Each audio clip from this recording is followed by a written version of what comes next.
Part 5 माँ की ममता। एक ग्वालिन थी, नाम था हीरा, और उसकी थी एक गाय जिसका नाम था कुणी। हीरा का 1 महीने का बच्चा था, गाय की भी 1 महीने की बच्चियां थी। हीरा रायगढ़ के पर्वत पर चढ़कर महाराष्ट्र के राजा को दूध देने जाया करती थी। राजा कुणी गाय का दूध पीकर आनंद मनाता था। बच्चियां रोती रहती थी।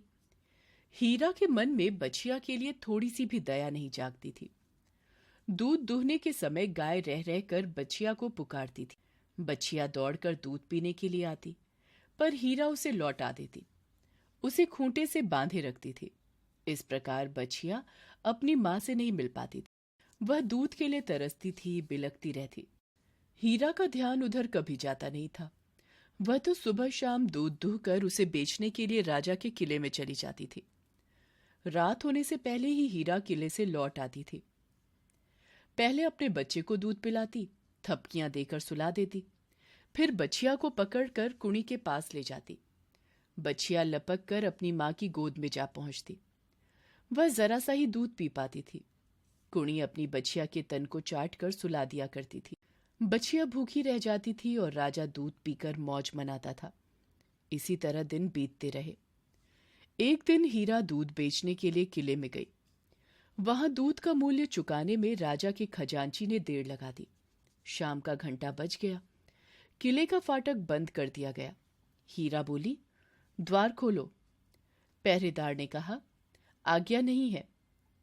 हीरा का मन बच्चे के लिए छटपटाने लगा। वह रोकर कहने लगी, मेरा मुन्ना भूखा है, तुम्हारे पैर पड़ती हूं, फाटक खोल दो।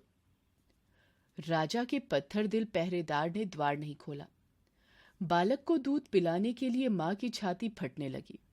उसने फाटक की जंजीर पकड़कर हिलाई और फिर विनती की, अरे भाई, एक बार के लिए द्वार खोल दो।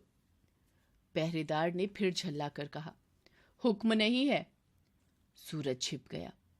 पंछी पंख फैलाकर अपने बसेरों की ओर उड़ चले। हीरा रोकर मन ही मन कहने लगी, काश मुझे पंख मिल जाते और मैं अपने लाल के पास पहुंच जाती। वह दूध पिए बिना बिलख रहा होगा। पहाड़ के नीचे तराई में ही हीरा का घर था। कुणी गाय अपनी बच्चिया को पुकार रही थी। वहां से उसकी पुकार हीरा को सुनाई पड़ी। वह दूध की मटकी पटक कर उठ खड़ी हुई। वह किसी रास्ते की खोज करने लगी। किले की दीवार पुरानी थी। एक जगह पर किनारे से पहाड़ धंस गया था। एक पीपल का पेड़ दीवार पर झुका था। उसी जगह पर आधी रात में चांदनी पड़ रही थी। हीरा ने चांदनी में देखा कि चट्टानों की नोकें घड़ियाल के बड़े बड़े दांतों की तरह चमक रही हैं।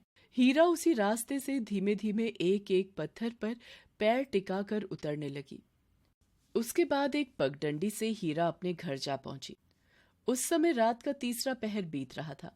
भोर होने की तैयारी थी। बच्चा रो रो कर सो गया था। हीरा सोते हुए बच्चे को उठाकर छाती से लगाकर दूध पिलाने लगी। उधर रस्सी तोड़कर कुणी की भूखी बच्चिया भी दूध पीने लगी। हीरा ने उस दिन उसे बांधा नहीं। उसे अपनी भूल का बोध हो गया था। भोर हो गई, दिन चढ़ने लगा। राजा ने नींद से जागकर दूध मांगा। हीरा दूध नहीं लाई थी। सिपाही हीरा के घर से दूध लाने के लिए दौड़ा गया। हीरा कहने लगी, दूध नहीं है, सूख गया है। वह ठहरा राजा का सिपाही। वह भला क्यों मानने लगा। हीरा को पकड़कर वह किले में लाया। राजा ने हीरा से सारी कहानी। उसका दिल पिघला।